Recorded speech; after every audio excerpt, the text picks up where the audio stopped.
the name of our show.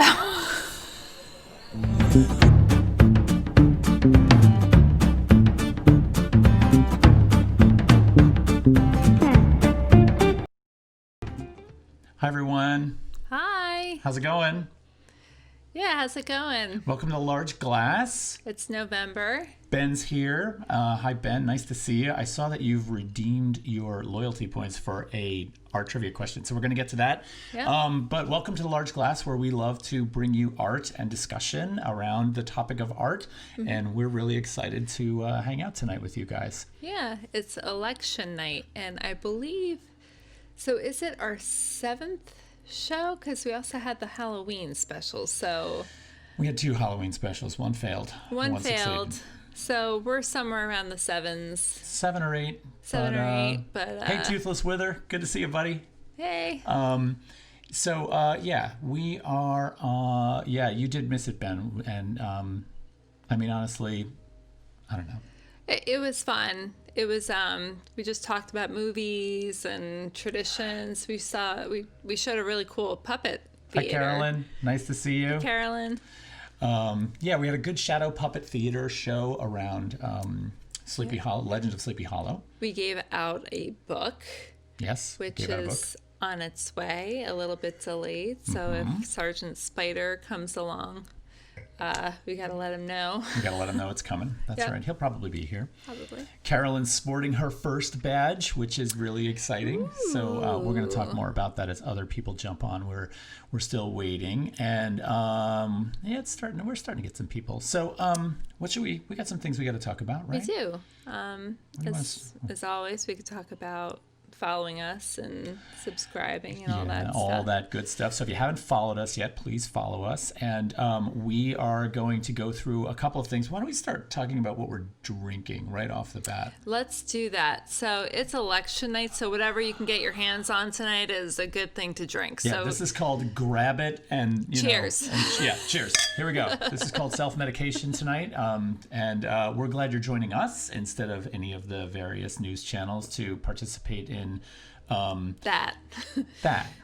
So enough of that. And I still have my headphones on. I never took them off. I'm like, why can I hear myself? Oh, maybe that's why. How about that? Go. Well, that was a faux pas. All right, so a couple of things to go over first and foremost. So we have a giveaway. We're pushing for subs. Now subs meaning subscribers. We're gonna do a giveaway at 10 subs. Now I know we're only at 1. Thank you, Carolyn. We're at 1 sub right now. When we hit 10 subs, we're going to give away that piece of art that was donated to us. Yep, by an artist named Glenn Lavertu. And I'm not going to talk too much. There's Mom. Hi, Mom. Nice to see you. I'm not going to talk about the piece just yet because I'll throw in a little presentation about Glenn. I'm going to do that presentation about Glenn every single episode until we get to 10 subs. Now, are we going to get there tonight? Maybe. I don't know. It'd be nice if we did, but it's not likely. Yeah. So if it takes a week or 2 weeks, then we'll talk about it some more.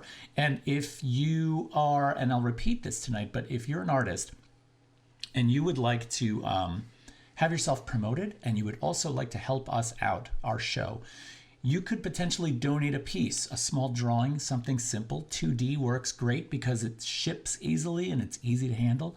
But if you donated that to the show as a giveaway, we could use that for a sub goal. In other words, we could say, all right, now we're pushing for 20 subs and we're going to give away the work of so-and-so. And then we will promote your Instagram. We'll talk about you online. We'll bring up some images of your work. And it's just a nice way to kind of get the work out there. So I think that could be fun. That's a pretty cool idea. Right? Yeah. So, cool. Yeah, that's about that. So we can talk about Glenn a little bit. What happened this week? Oh, gosh. She looks tired. A little tired. She's a little tired. Yeah. Well, it's all about the eyes today, isn't it? Because you had laser surgery. Good to see you. Hey, Dave. Cheers. So, you had your eye operated on I had eye surgery today for the third time. So you wouldn't even know it. Like, I look good. Like, there's no red, nothing. Well, it was a little dilated up until about an hour ago. And it was like looking a little bit red. But it looks a lot better. Yeah. And you can't do heavy lifting and all that stuff. So I've been on them. Yeah.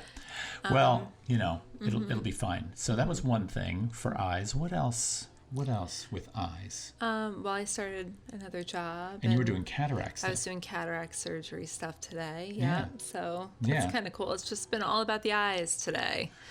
Another funny story that happened this week was if you were at our Halloween special that we did on Saturday night. Yes. Yeah.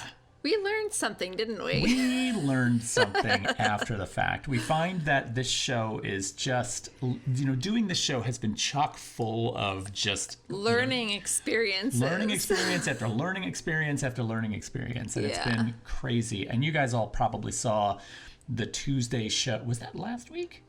Well, that was last week, but then the Saturday show also had...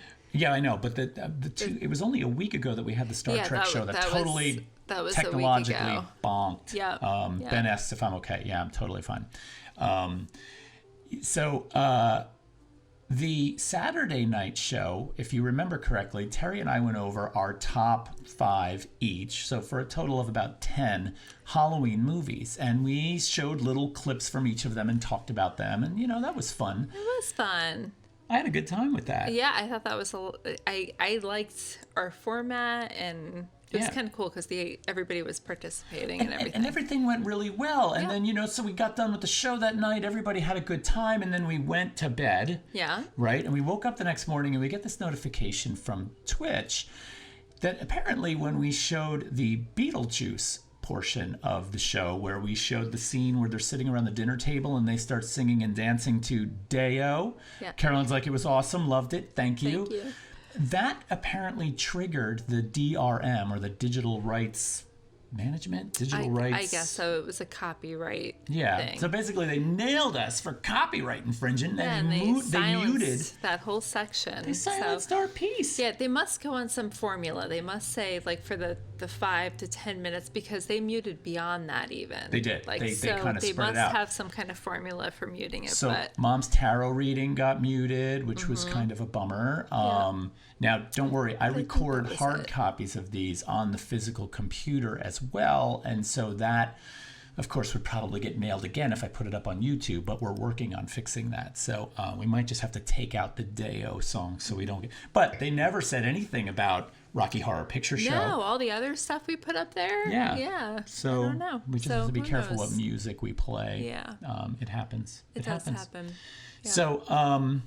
all right, so those are 3 interesting things. Some eye stuff, some DRM stuff. We got some really cool artists to show you tonight. We do. We're actually doing something a little bit different. It's kind of like our Halloween show where we had a bit of a grab bag.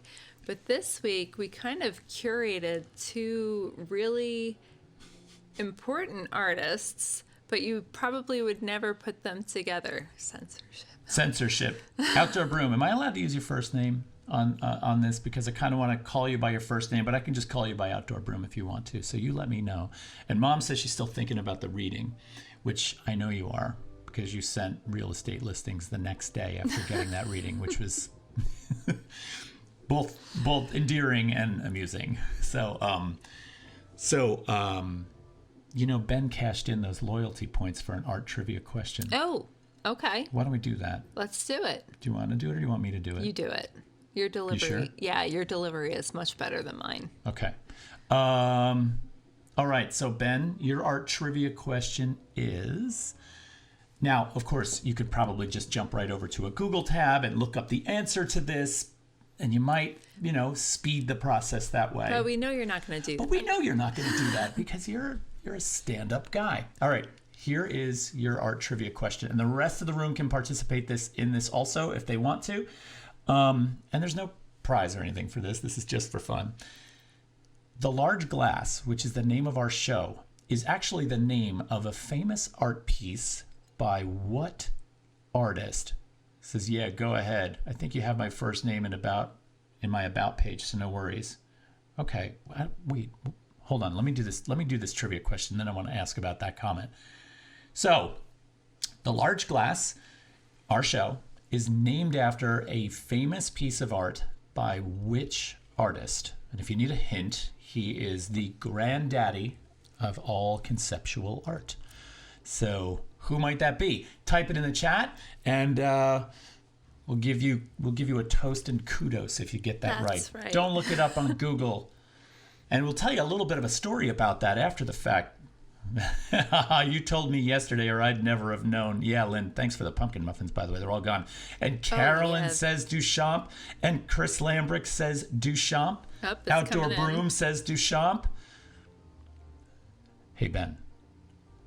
Say Duchamp. Ben has no idea. Ben, just go with the flow. Just go with the whole room. Just go with Duchamp. I'm just going to pretend that no idea actually says Duchamp. Yes, it is Duchamp. Yes. It's Marcel Duchamp. Now, how about a little known fact about Duchamp? Now, I know that Lynn knows this already. Carolyn, you might know this. I think I might have told you this once a long time ago. I said it's my About page, so it doesn't matter if you use it on stream. All right, Eden. Thanks. I appreciate that. Let me know. In French, you don't pronounce the P, Duchamp. Okay, that's good. I do remember you said in the first episode we did. See, so you've got a good memory of that. Eden, when you get that page up about doing the gouache stream, if you were serious about doing that, I want to know more about that. And now I'm all over the place. So first, should we do a little bit of history on Duchamp real quick? Yeah, we can do that. Duchamp. Are we doing local history or? Okay. So there's several reasons why we used him as an influence for this. Number one, we love his work, right? Number two, do you want to do number two? Well, I don't know if we're going to go in the same order, but one of the reasons I love him is because some of the magic happened right here where we live, like in our county. Right. So he is the grandfather of conceptual art, and you know, he came from France, but he also lived in New York, and he also lived in Hunterdon County, New Jersey, which is where they had a summer home. Yep. They had a summer home. And the really interesting thing about that is Duchamp was introduced to his wife Teeny by Henri Matisse. And Henri Matisse is also a very, very famous artist who also lived in Hunterdon County, New Jersey. And he invited Duchamp out from New York to meet for lunch and have an afternoon in the country. And they went to a little restaurant called the Tewksbury Inn, which is about 10 minutes from my house.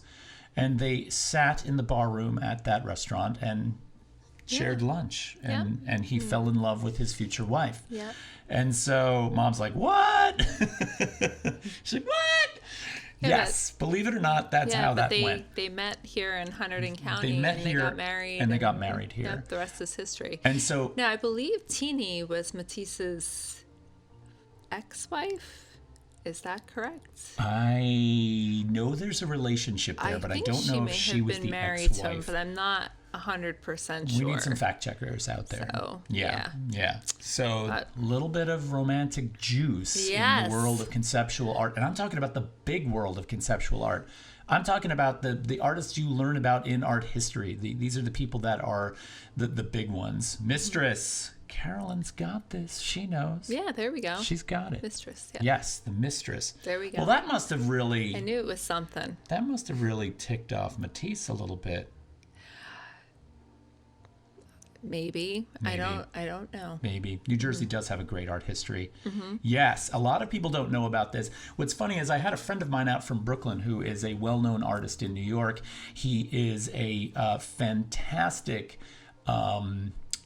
he's very well connected to the art scene in New York, and I've gone to, I don't know, more shows than I can count with him in opening night, and there'll be 800 or 1,000 people in the room, and he can point around the room and he's like, oh, that's so and so. He's married to this person. He makes sculpture. She does paintings that are abstract landscape. He teaches at Pratt. If he goes down his whole list, he knows everybody. Wow. Right. And I had him out for a visit.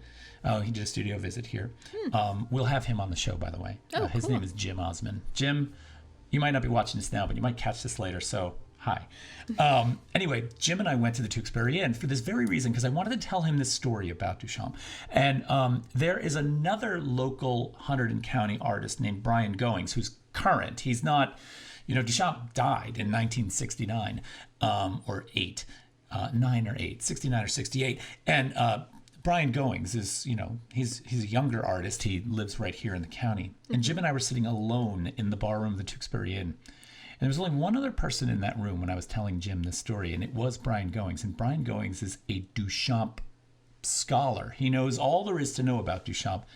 And I noticed this lone man in the other corner of the room listening to us as if he had like an earpiece in. And he finally came over and joined us for lunch, and we sat there and had a whole discussion together about him. And it was fascinating. Eden says, as for the gouache streaming, I did a test stream the other night and had people watching and chatting for about 3 hours. It was so much fun. Good. You got to send me a link to that. Hoping to go live on Wednesdays and maybe Saturdays, but it all depends on assignments. Okay, so here's what we're going to do. If you want, there's this thing, and you probably know this about Twitch, called a raid, right? And in order to do a raid, 2 streams kind of have to follow each other. So like when the Large Glasses stream is finishing up and you and I are about to go offline, we say, hey, we're going to go over and we're going to raid this really awesome channel about doing gouache painting that's being put on by somebody we know very well. And we can actually pull all of our viewers over to your stream, right? It's called a raid. We come in and we're like, yo, we're going to be on your channel. We're not on your channel, but I bring all my guests over to you. But you have to kind of back up to us. So if you wanted to do one that was from 9 to 12 on Tuesday nights, we could have regular raids. There you go. Whatever. That's really cool. Send me a link for that because I want to look that up. Carolyn says, love Duchamp. Yes, absolutely. And we'll talk a lot more about him. Yeah, we will. It's an ongoing theme here, so he's like our foundation. Yeah, absolutely. Well, we've got a few more viewers, so why don't we talk about our that would be amazing. Absolutely. And we will do that. Why don't we talk a little bit about our 10 sub giveaway, and we'll kind of do a little piece on Glenn. Yeah, we can do that. Let's do that. Do you want to bring Glenn up? Sure, let's bring Glenn up. Okay, so we have a 10 subscriber giveaway that we're going to do. We're giving away a piece of art that was donated to us for this very purpose by an artist that I know very well named Glenn Lavertu. And he's working on a really interesting body of work right now. And he started pulling a cast from a mold that he had made. This was intended for something else, but he realized that it was a good piece in and of itself, right? So let's pull him up here. I have him, and that's not the image. No. In the meantime, think about who that artist might be. Yes, because I'm going to back through a couple of slides here so you can meet Glenn. And Glenn, if you're watching, I apologize about this photo. You get mad at me when I put these photos up.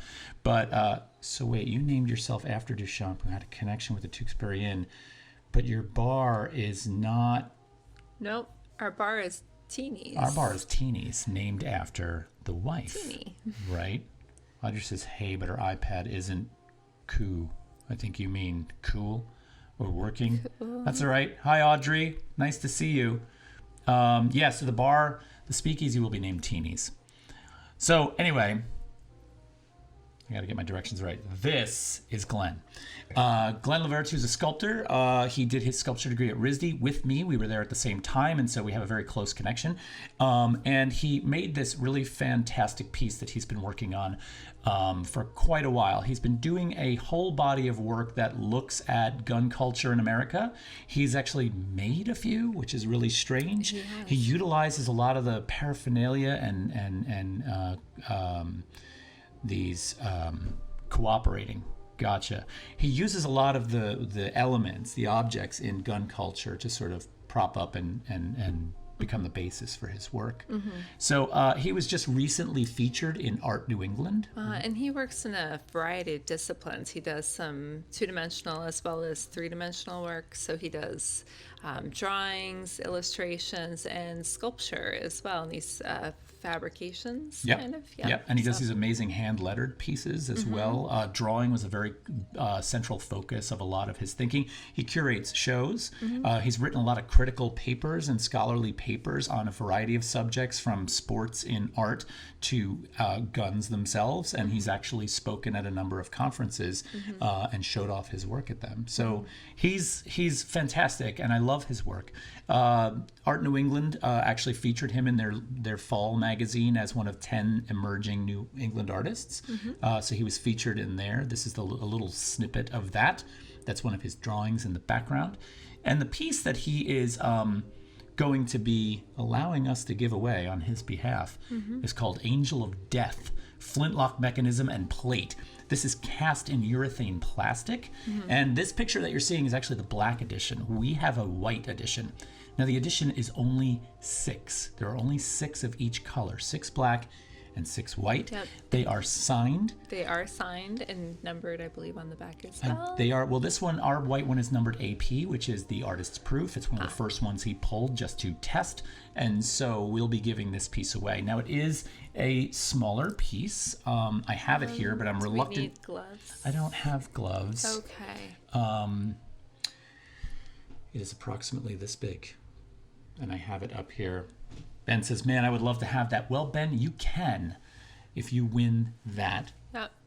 We're going to raffle that off when we hit 10 subscribers. Now, if you look, every time you see Carthau, who is our friend Carolyn in the chat, she's got a little badge next to her name that says first. She was the first subscriber. You can only have one number There's only one of those badges out there. I know. Right? So, good for her. Yeah. I like that. So that's a little bit on Glenn. And, you know, I just want to let you know that, you know, number one, you can follow him. You can go to Instagram. You can find him, Glenn Lavertu, on Instagram. He does have a website. You can Google him. And if you would like to, if you're an artist and you'd like to support this channel and help us out, you can donate a piece of your work to us, and we'll actually give it away on the show as a sub goal. Yep. And if we do that, we'll feature you. We'll actually put your Instagram up there. We'll put your website up there. We'll put an image of your work up there. We'll talk about you, and thank you, frankly. Yeah. Right? Okay. Okay. So so that's Glenn, and. Looks like we're going to get on to tonight's artists. Well, we got to read Jerry. Oh, we have to read Jerry. That's right. We can't forget about We have Jerry. to have a moment with Jerry. of Jerry Saltz. A moment of Jerry Saltz. All right, I've got a reading for you guys tonight. Now, like I said, in the past, we usually read from Jerry Saltz's How to Be an Artist because we're trying to sort of get over that fear of either talking about art or making art. And tonight's reading, What an interesting page you're on, too, because there you go, the man. That's right. That is. Should I show that? You can.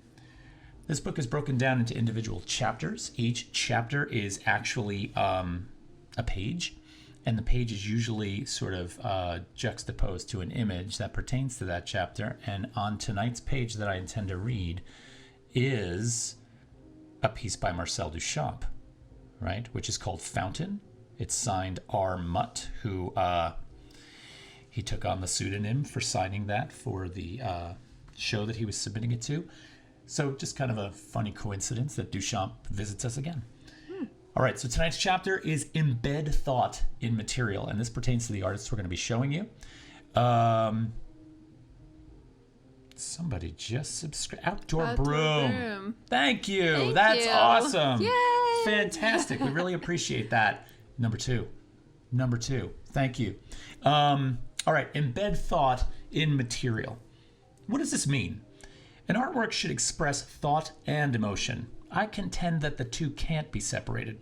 Your goal as an artist is to use physical materials to make these thoughts and emotions, however simple or complex, accessible to the viewer. Materials have the potential to take a previously empty space and suffuse it with new meanings that will continue to transform over time. Eric Fischl has said that he wanted to paint what couldn't be said. All artists are trying on some level to do the same. That's really interesting to me because meaning, we often think meaning comes through some kind of symbolism or imagery, but what he's talking about here is that you're suffusing the material with the meaning, in that the material itself and the way you form it has the meaning in it, right? Some artists work with oil and canvas, others with stone and chisel. Some use gallery spaces, museums or town squares as staging places. Others use performance, digital signals, city walls, desert rocks, string, steel, glass, mud, whatever. My materials are words and sentences, similes and conjectures. They are all embedded with the way I think and feel. if you're able to do this with the materials you choose, even if viewers even if viewers misinterpret your work, it will strike them as distinctly yours. And this will give your materials agency and energy. I love this. Hey guys, I'm back. Pumpkin Audrey's back. Hi, Pumpkin Audrey. Glad you got the iPad working. Yay. So Jerry Saltz's chapter on material and meaning. And I think that's, I'm a very materials sort of oriented artist myself. I love materials. I love the struggle with understanding the limitations of materials. Mm-hmm. And tonight's two artists are really about that. It's really about the materials and expressing themselves and emotions and all of that through materials. So we thought that they were a dynamic duo of sorts, even though most people probably would never put them together. And that's actually something I'm excited about bringing our audience. That's something I'm very excited about bringing. Is that nobody would put these two artists together. No. Right? There's some similarities, but some of them are not easily drawn upon. So, right. Yeah. Right. Agreed. That's a really good way of putting it. Mm-hmm. So our first artist was actually born in Washington, D.C., mm-hmm. So sort of making a little connection to election night on some level.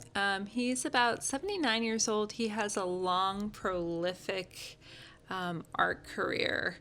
And I don't even know where to start with him. But his name is Martin Puryear. And we have to get ourselves over to that image, which I'm going to do right now. Martin Puryear, he's one of my favorite sculptors, actually. And he resides currently in New England. He works a lot with a fabrication facility right outside of Providence, which is where I went to school. And one of my first teachers used to actually work directly with him on a lot of his pieces. Mm-hmm. Now, his history is really interesting. For someone like me with a sciences background, he also has a sciences background. He started back in the 60s. He went to the Catholic University in D.C., and he was pursuing a science-based profession, but it wasn't quite his cup of tea.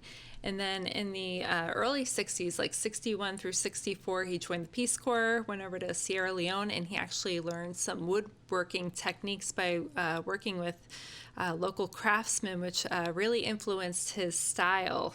And he's really about the materials and expressing his ideas and emotions through them. He does run the realm of the abstract. Some people do approach his work and have a hard time figuring out what it was. It was interesting when I was researching him, and one of the videos I came across was somebody who was talking about how to approach his work, and sometimes it's just not about what the meaning is to the artist, but also what the viewer interprets as well. Sometimes we bring our own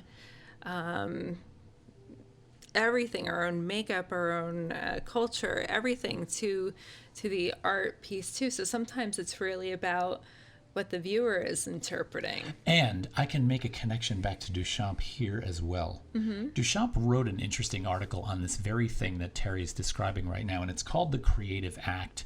And what Duchamp said is that the artist does not complete the work. The viewer completes the work. Mm-hmm. And that if the work of art never actually reaches the viewer, it's never finished. Mm-hmm. And that it's up to us, actually, by viewing it and thinking about it and bringing that very thing you said, we bring something to that. Mm-hmm. That is how that work is completed. Now, that does not, I don't think that supports this notion that I don't believe in, that art can be anything you want it to be. Mm-hmm. I don't believe in that. Mm-hmm. I really believe, and that's one of the things I think we're doing here, is to try and say, no, there was an intention here, and I don't, as the viewer, I don't have the license to make this into whatever I want, right? But it is a collaboration. It is. Right? Yeah, it's a dialogue. Yeah. Yeah. Yeah, exactly. Audrey says, what are you drinking tonight? Audrey, I think you will agree with us when I say we're drinking anything we can get our hands on. Whatever was there, and just keep bringing it.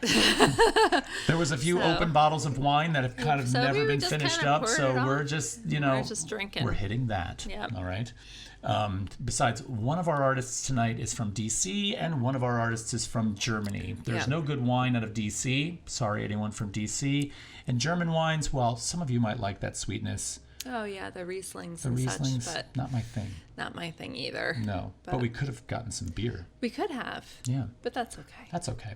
So Puryear is really, one of the things I love about Puryear is that, he really, in some ways, he emulates a folk artist to me. And I feel like his work is so grounded in this kind of, there's a practicality to it and there's an earthiness to it, but there's also this real subtle message in the materials and message in the form, right? And so, I love that his pieces maintain this kind of materiality, but at the same time, they just start to speak.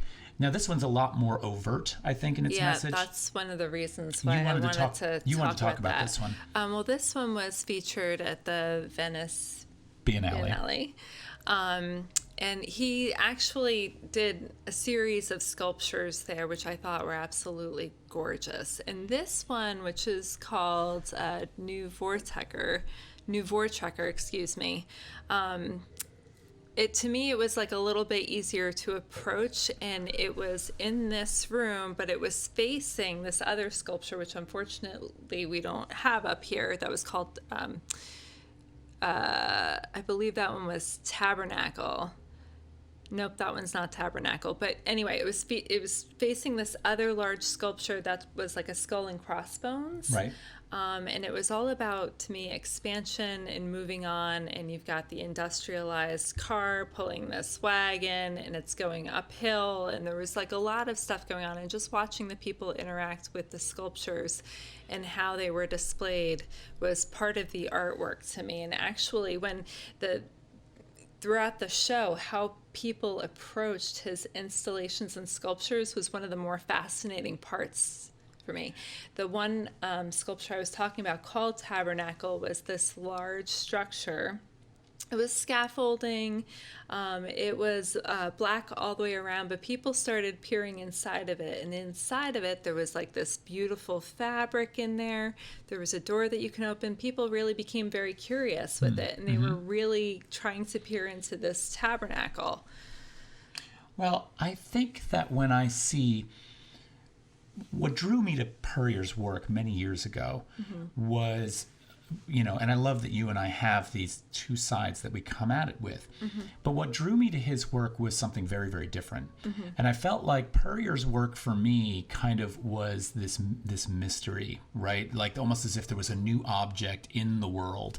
And it's almost as if, like, if you look, okay, so here's the thing. When you approach work like this, you're either going to feel familiar approaching something like this, or you're going to feel familiarity in approaching something like this. Right. They're very, very different things. Very different things. To me, this piece is an emotion, right? This piece is about, there's something that does not scream out, here are all the components that we're going to put together and add them up to find meaning. This is more about, you walk in the room and you kind of sink a little bit. There's a meekness to this. There's a sadness to this. There's a thing that's sort of like this posture has slumped over. This might have once been a majestic form, but it's sort of wilted, right? And so I immediately feel like this sort of emotional attachment to a piece like this, or even possibly a piece like this, right? Which isn't as obvious in terms of its emotion, but it is, and maybe it's not even about emotion, right? On some level, this sort of harkens back to like early American craft and shaker and, this kind of like woodworking, but at the same time, it sort of emulates a semi, anthropomorphized form, like as if almost there's a beak or a nose there. And so it's sort of like, okay. And my body relates to it too, right? As I stand next to it, this is almost as tall as me, right? Or this one actually might be considerably shorter than me. I can't remember. The point is that I have a physical relationship to it, and it has enough familiarity to me that I it pulls on me a little bit, right? Whereas, and I find both of these to be fascinating approaches, a piece like this, right?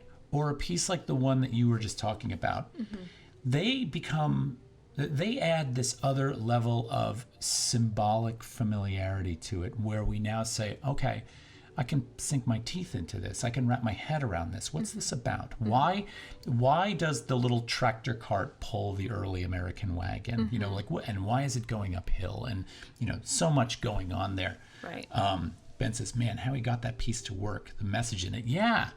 Yeah. And I think the message in these on either level is something that it requires a fair amount of care and consideration and thinking about your viewer, right? Well, I think sometimes the titles certainly add to it too, Absolutely. because he lulls you towards something. There was another piece in there, and you can't really discuss Martin Puryear without talking about race and equality, because a lot of his work focuses on that. Sure.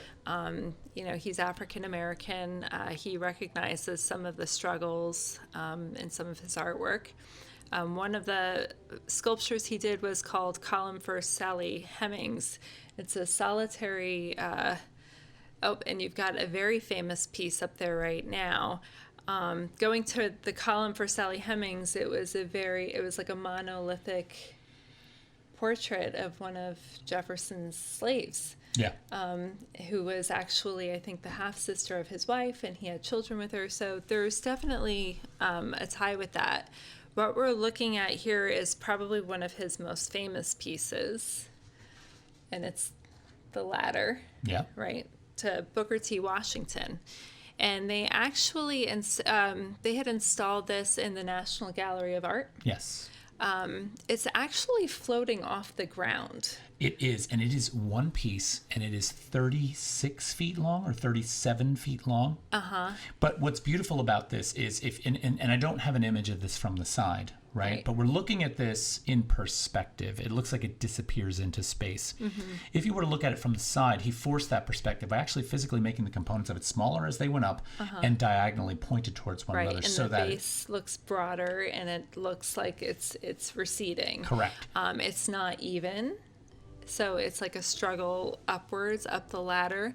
The other thing I found really interesting about this piece was the light projections. And here you can kind of see it, but in some of the other images on both sides, you see that chain link thing going right behind it, which is the ladder shadow. It was actually on both sides, framing the ladder, and it's like chains, chains of slavery and what have you. Right. But at the same time, what I love about this, and we can get to all of those messages, and I think those are immensely important in his work, and I know that his work is driven by that, but they're also subtle pieces that are still hold on to American craft. Right. They are still grounded in a sense of sort of a kind of practicality. Yeah. I really feel like Martin Puryear is a really grounded person, Right. and he's an approachable person. He's and I loved watching him speak. He's very calm and soothing, and matter of fact, sometimes when you watch a person talk, it's like the personality behind some of the artwork. It makes it that much more beautiful. This one is on an art ranch, correct? Yeah, in California. This one's on an art ranch, similar to Storm King Mountain here, but out in California. This is a more recent piece of his. I kind of want to talk about Big Bling a little bit. I would love to talk about Big Bling, because I have some comments on that. We have a video on that, don't we? We do have a video on that. Let's show you the video on that. So take a look at this piece that's on the screen right now. This is called Big Bling. It's this very large wooden armature that is covered in a kind of screen. Carolyn's like, how cool. Yeah, absolutely. This work will really blow your mind. And Big Bling is what I love about this piece is about material, right? And how he fuses these two materials. But then you get into the making of it. The making of it was what got me. Yeah, absolutely. And we have a video that kind of shows some of this making process. I think you guys are really going to love this. So let's take a look at that. We're going to switch over and see if we can pull this up for you. This is made at a fabrication facility. Martin is there. You will see, this is not Martin Puryear that you see on the screen. You will see him in a moment. Have a look at this.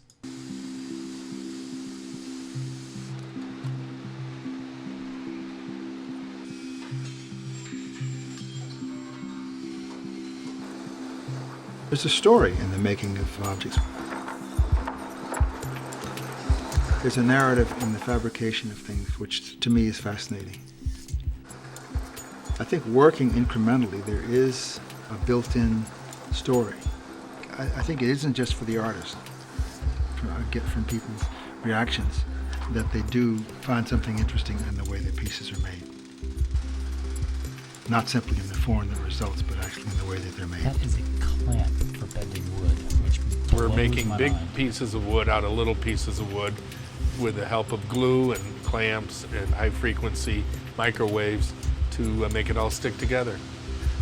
The intricacy of what Martin was looking for was something that we had to actually buy some new machinery for. We had to make very tight radiuses on the arches, the ribs that are holding the plywood together, and there were a lot of tight angles. This is giving us exposure that we don't usually get. Our product is holding up a roof, and what's under the roof is what gets all the exposure. I've had to open myself up, both to working with assistants, but also to working with people outside the studio who I have to engage to do the larger pieces, because I don't have the facilities to make a 30 or 40 or 50 foot high work in my studio, nor do I have the technical facilities to work certain materials. So it's putting yourself in the hands of other people and trusting their skill and their willingness to do what you want. Once we get this mostly secure, we're going to go to the number 7 anyway. Yes, This was to be a very industrialized piece. The outside was to look like it was a salvaged piece. We did look into running recycled wood for the project. We had a problem with the fact that it isn't a public place and you would have to engineer every piece of wood to make sure that it was structurally sound. So we were able to meet and find standards that made it look like an industrial product. We were going to put a cloth wire or chain link around the whole piece. Hey, ready? Dancing over. One of the most important elements when you're coming up with a work is the scale, how big it needs to be. And for me, that's always been in some ways the most difficult, but also the most crucial part of a project.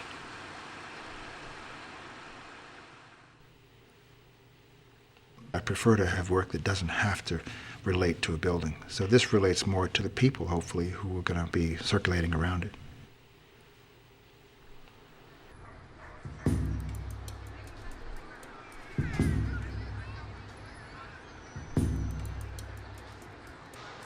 Hello, Dan.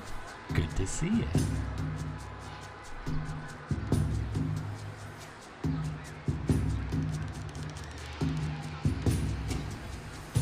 I love the monumentality. I love this notion that it's also, The wire mesh I've used repeatedly because I'm interested in the way that it both is a way of creating and defining a volume, a surface, that's very clear in space, and yet at the same time it has a kind of transparency because of the holes in the mesh, the openings in the mesh. From a distance it tends to look very, very massive and heavy. And what I like is the dichotomy between that heaviness and massiveness and the actual sense of it as really a veil. It's just a thin skin that's very permeable, very open. As you approach it, you realize that you're actually looking through it, you see light through it. And as you walk around it and as you get closer, you realize that it's really just a thin crust of mesh. It looks very boulder-like and massive. I like the dichotomy between those two experiences. My work has a potential for evolution and change and open-endedness, which to me feels resonant with what it is to live a life.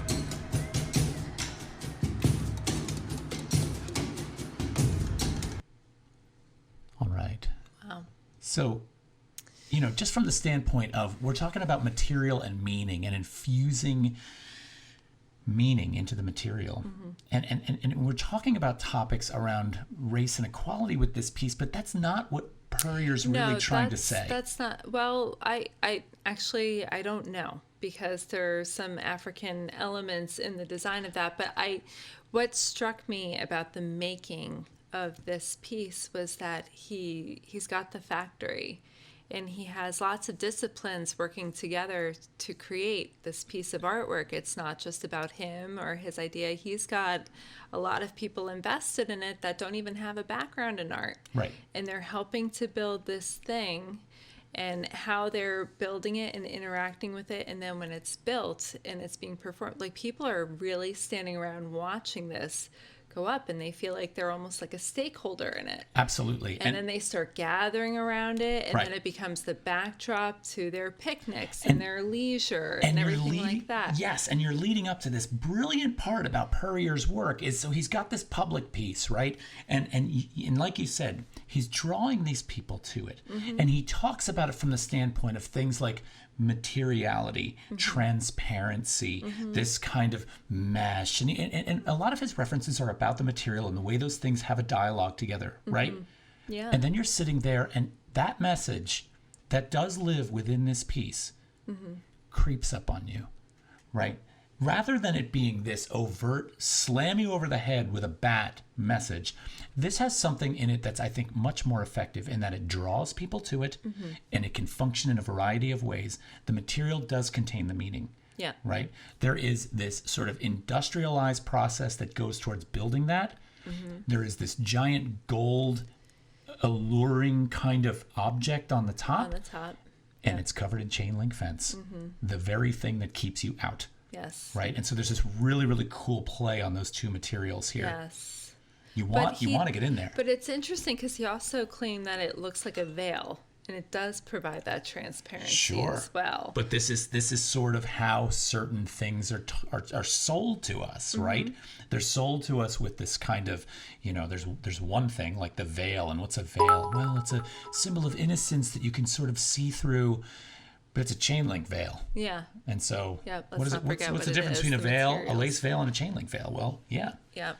Yeah. All right. So Martin Puryear, check his work out. We like his work. Now we have somebody to go with him. Yes, and there's actually a very nice contrast. It's almost like a compare contrast, but they kind of work together in a different way. You should look into Mark Bradford artists. We will do that. And I actually appreciate those suggestions. I think this is good. So, and I don't know that artist off the top of my head. Yeah. But we'll check them out. So what were you saying? The next artist, it's a nice contrast to Martin Puryear. Agreed. And he's a little bit more solitary. He's around the same age. They are contemporaries. He's also just as soft-spoken as Martin Puryear. He is. And he's also really about the material. He is. The material is one of the biggest aspects of his work. He also he's German, and he also trained to be a doctor. That was his initial career in the early 60s, just like Martin Puryear was going down that path. And then he was disappointed and disenchanted with being a doctor, so then he went down the road of being an artist. But it's interesting how they both started off in the medical sciences. And they still love medical sciences and everything, and it influenced their work, but that was a really neat contrast. Mom cheered 400 bits. All right. Thanks, Mom. Appreciate that. Yeah. She's cheering for Martin Puryear. Yes. Nice. Okay, so let's talk about the next artist, because I think this is somebody that you guys are going to appreciate, and his name is Wolfgang Laib. And so in this first image that we see Wolfgang Laib in, and this is the one that Terri was talking about, the gentleman from Germany, we see him in a field of dandelions, and what he's doing in that field of dandelions is collecting their pollen. And he collects uncanny amounts of this pollen, and then he uses it in his art. And so this work, and I've actually seen these works in person, and it is almost like an out-of-body experience. It is genuinely like a spiritual encounter. Yeah. Well, I was thinking about that too, because it probably really engages your senses since you're around this raw pollen as well. I mean, visually,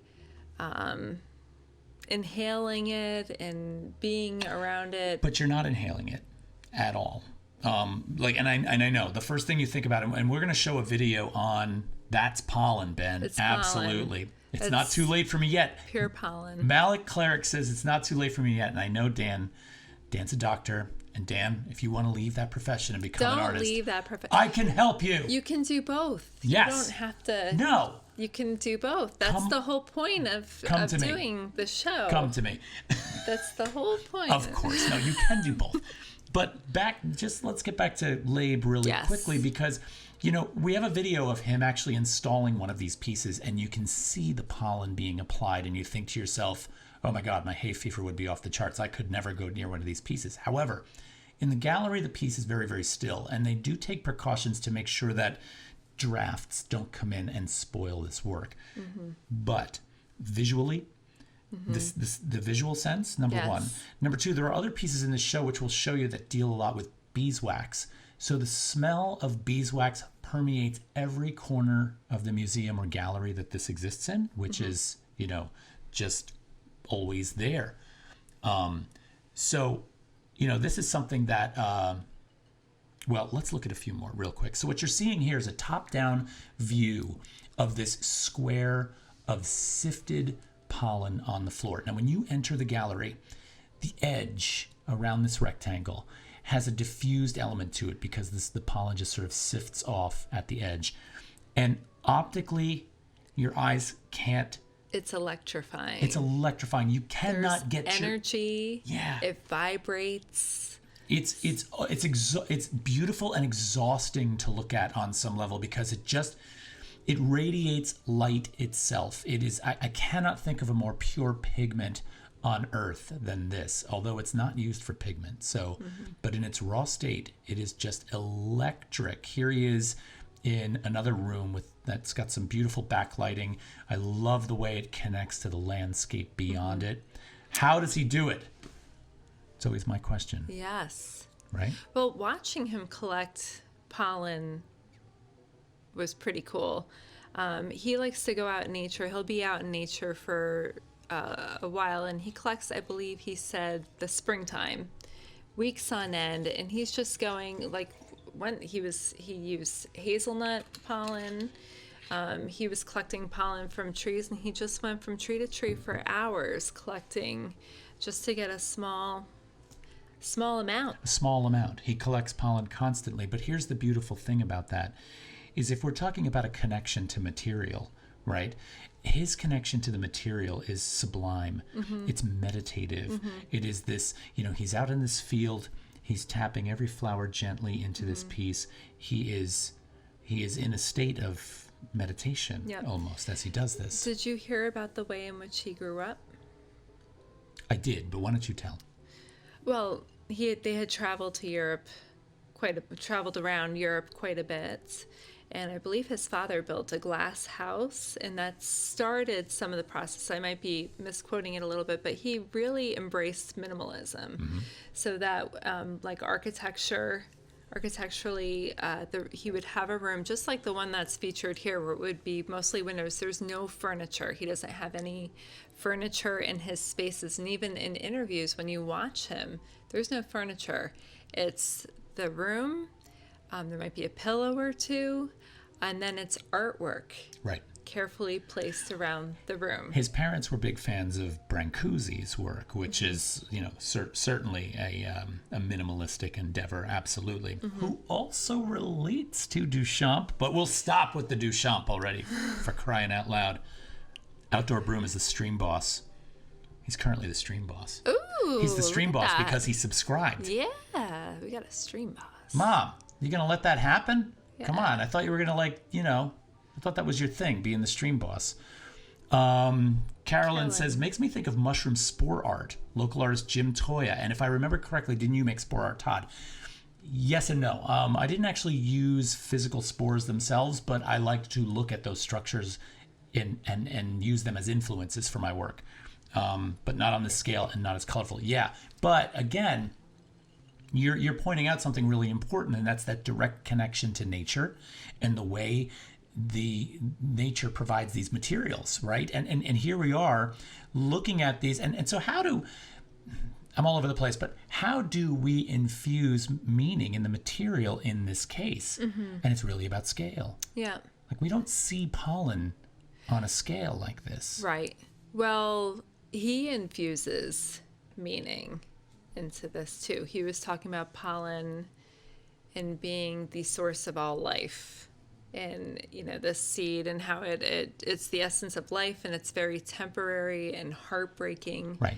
because Right. it eventually will be dispersed, but then there's life that continues because it moves on. So it's almost this existential form of artwork that he knows is very temporary, but we embrace it. Right. And so, and something similar in here where he's working with grains of rice. Here comes Mom with another cheer bit. Oh, she's back on top as the stream boss. Oh, look, she's adding to the sculpture in the installation. Yeah, look at that. Thanks, Mom. Yeah, and I love that notion in this because now we're looking at little tiny piles of grains of rice across the gallery floor. And then he does drop some pollen there as this contrasting element. But all these elements now in their material, but in this quantity, are elevated to something else. They move into a whole new territory in what they become. And it's this, he kind of understands quantity and scale and how those two elements can take something that is overlooked, very simplistic, full of life, and expand upon it. Yeah. Like really bring it to your attention, which I love. But look at some of the beeswax stuff. So here he is. This is a real quick one. Here he is actually with a sifter tapping the pollen out. You can see that little cloud below the sifter as he lays it down. It's a beautiful picture. It's beautiful to watch him we'll- sift it with the plumes of pollen. We're going to show you that in a little while. And the other thing I really like, as an aside, can I just say, I love the way he dresses. He's usually in these subtle clothes or these clothes that match the pollen. Like I only saw him once in like a burgundy sweater, and it worked but when you think of him with the pollen. Well, he's like a monk. He is. And he works barefoot. I Yeah. noticed that quite a bit as well. He's really grounding. He's grounded with, which is a word he's- which is a word I used for Martin Puryear as well. This is sort of That's grounded true. connection to, this kind of practicality. right. Here are some beeswax pieces that he works with. Now, these get a little bit more into recognizable forms. These look like boats or maybe mine carts that are moving along a track. The physical quantity of beeswax that goes into these is not unlike the physical quantity of pollen that he uses in the other pieces. It is incredible, and the smell becomes a significant component of the piece. Now, this is an earlier beeswax piece of his. And then he gets into making these beeswax ziggurats, which are gargantuan. Those are easily 12 feet tall. And the physical mass of beeswax in this room is staggering. It's staggering. I watched him pour beeswax on a marble tile.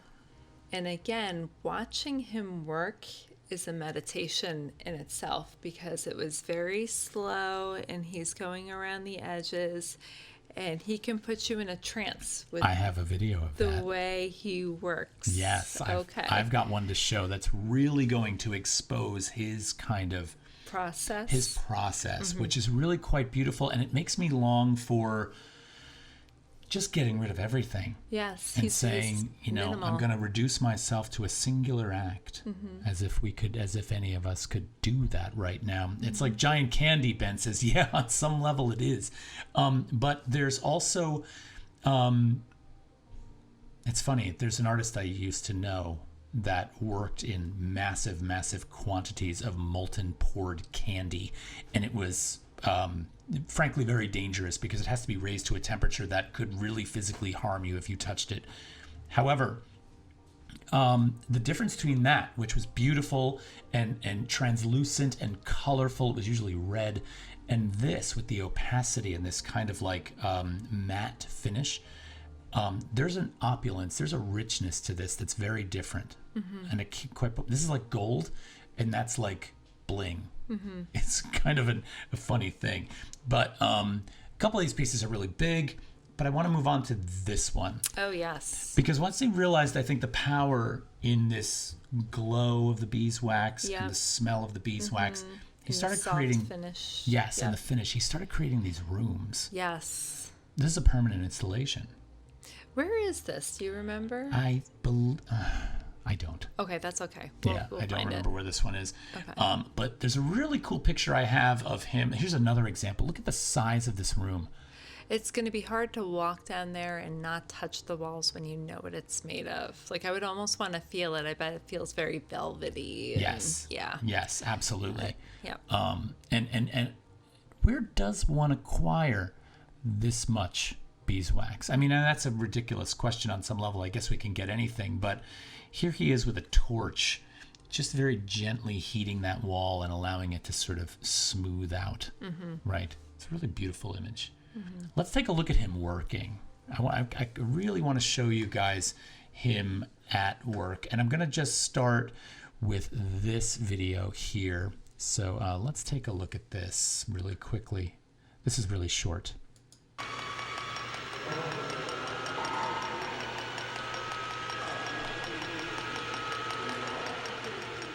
Every human being should know what the sun is, and I don't have to explain to somebody what the sun is, and I don't want to explain to somebody what pollen is. That is something which I sifted it there to enjoy it and to share it with many people, but it's not my task to explain this.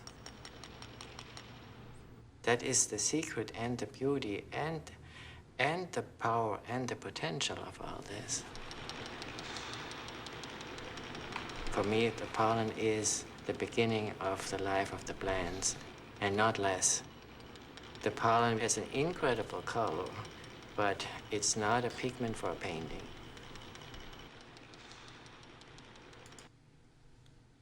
So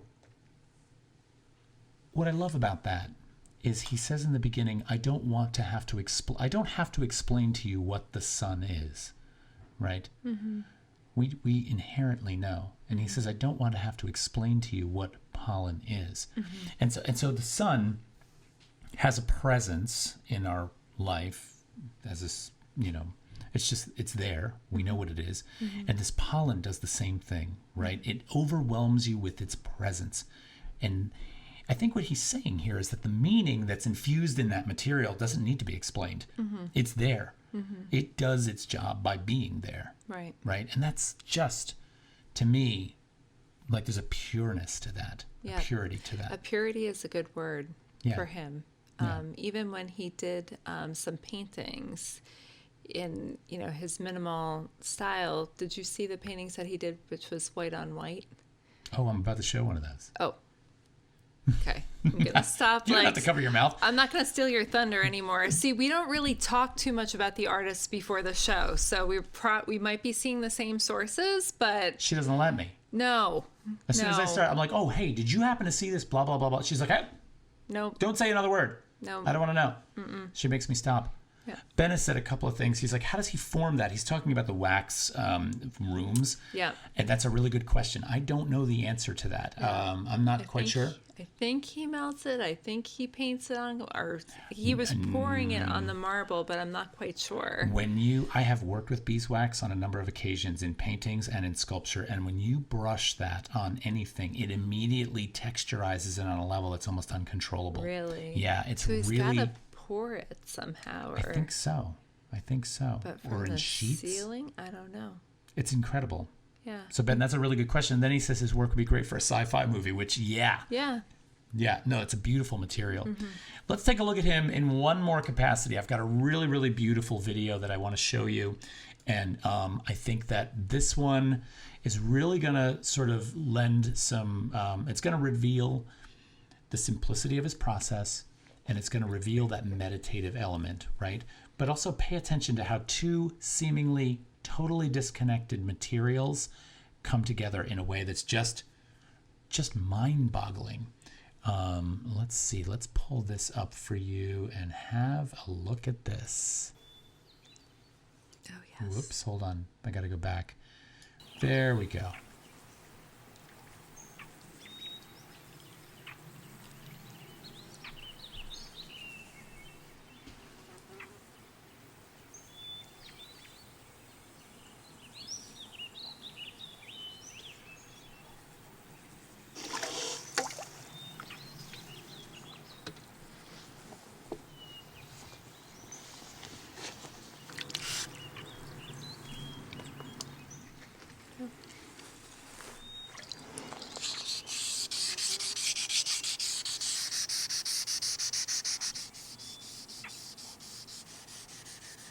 That's a piece of marble.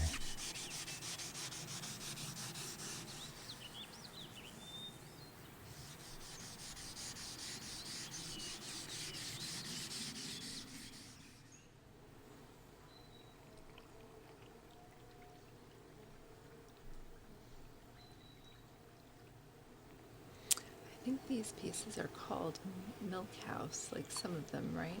Yeah, a Milkstone. Or Milkstone. Yeah. Yeah.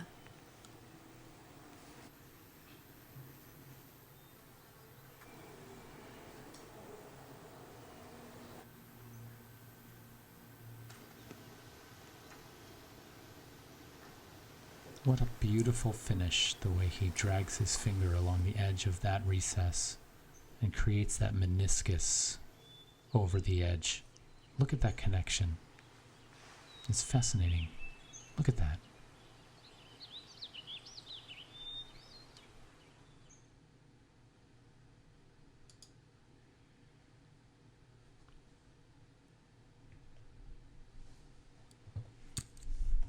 I don't know. I thought that was, one of the more revealing pieces. I mean, of course, the pollen is something that's just mind-boggling, right? Mm-hmm. But it's like, how did he do that? I know. The physical act of wet sanding a piece of marble to just get that little recess in it. Mm-hmm. Yeah. We're talking about hours upon hours upon hours of that meditative movement. It's, Yeah. He seems to stay within the same palette, too. He goes back to minimal. It's that the yellow or the golds and then the whites. He doesn't really stray from that. I did notice, which I don't think we have any images of, but one reoccurring motif that he was using was those golden boats. Shapes. We didn't have an image of that in this. And they're very reflective, and he was placing them with the rice and such like that. And I believe with that large piece that we were shown that was covered with beeswax in the background, they had those on a shelf too. And it just added to that reflective, almost like a shrine kind of feeling. Yeah. Well, and this is actually a really interesting point, because knowing that his parents loved Brancusi, and you can look Brancusi up, Brancusi, Constantine Brancusi, a sculptor from the 20th century. One of his favorite materials to work in was brass, and his sculptures often had pointed elements to the forms, not always. But this comes through in his influences, right? So the boats that Terri is referring to in these other pieces of Wolfgang Laib's, imagine a paper boat, right, which just sort of very subtly comes to 2 points. He makes these out of this really highly polished brass and sets them in beds of rice. Mm-hmm. And it really harkens back to that notion of Brancusi. And then that brass boat he makes harkens back to his beeswax boats that were on that channel up above. Mm-hmm. It's almost like a delivery system, right? And it all centers on a few materials, a few influences, and a very simplistic and beautiful, grounded approach to the world. Right. Yep. That video that we just watched, where he starts out, you can hear the birds. Yep. There's water. Yep. And even though it's simple materials and really simple colors, like a very, very limited palette, it's still very strong. Yeah. It's still very powerful. Yeah, absolutely. Absolutely. Yeah. And so, two artists that I think really sort of, I don't know how many people would consider them together. Yeah. But when you look at them, it's like, they so obviously belong together. They do. They do. I think in both the way that they work and in the way that they meditate and in the way they approach their artwork. Yeah. And just their backgrounds too. I found it like the parallel meanderings in their career paths was also pretty absolutely. And so similar. And it makes me think that, when we talk about materials and we so often try, when we approach a work of art, we so often try to decipher the meaning. It's like, I see this, that must mean this, and that must be what this piece is about. we brought you this tonight to really show you that the materials themselves can also possess that meaning. And it doesn't have to be an overt, direct, discernible meaning that can sort of be, like the game we play. It's like, well, if I figure out what the formula is for what this means, I've done my job as a viewer and I can move on to the next piece. Sometimes just being with the thing is enough. And like, look at Wolfgang. You walk into a room with Wolfgang Laib's pollen piece on the floor. Yep. You don't care about what it means. No. But there is this radiating force that just is, it's magic. And that's what it's about. That's what it's about. Mom says it's like a form of meditation. Exactly. Yep. Exactly. Exactly. It's like transcendence, which is a really funny word to use in art. And if you know the paintings of Mark Rothko, and we don't have to get into all of that, I'm not going to pull those images up, but if you look at the paintings of Mark Rothko's paintings and Wolfgang Laib's pollen pieces have similar... Yep, a lot of energy. Yeah. Yep. Yeah. Yep. We could have done a whole pairing of Laib and Rothko in the Rothko Chapel in Texas. We could have, but that's okay. It's a different story. That's a different story. Actually, I liked taking people that were so from other worlds and putting bringing them them together. Yeah. Yep. Yeah. Yep. Which is what's going on tonight in the election. Sorry, I went there again. Okay. So. And also, one last comment on the notion of these artists is when you look at Laib and his pollen, you think, oh my God, that guy's cornered the market on quantity. Yes. Right? It's like, oh, take any material, however mundane, multiply it by, I don't know, an exponent factor equivalent to the number of stars in the universe, and you have art. I've got another one I can show you. Another artist that we will bring to you in a future show that takes Wolfgang Laib's quantity and makes it look minuscule. This artist, I won't tell you who it is, she's cornered the market on material quantity and takes it to a level that's just like, it's fantastic stuff. And I can't wait to show you her work. We have so many artists lined up. I'm like wondering which one this one is. We have so many artists in the hopper that... Yeah. I So hope we're you guys can come to every show from now until, I don't know, 2023. Yeah. Because we've got a long way to go. Yeah. Next week, we have a very special show. Next week, we have an incredibly special show. We have an artist. I don't want to tell you who it is. I don't want to tell you who it is either, but you're going to love him. He's an American treasure, and he's still alive. And our show might make you cry a little bit. It's going to be a bit of a birthday party. Show is a birthday party, and it is... Mom says fabulous show tonight. Thanks, Mom. And thanks for cheering all those bits. That was really cool. Yeah, that's awesome. But next week's show is a really, really special show. And I will tell you that it is a painter. And that's all I'm going to tell you. And it's a birthday party. And it's a birthday party. Bring your party hats. Bring your party hats and bring your love of painting, because if ever there was a painting that you wanted to, here's a funny thing. I used to talk about painting, and I still do sometimes. Like, I told a story a while back on one of our former shows about a friend of mine and I who were in a gallery. He was not somebody who was used to going to galleries.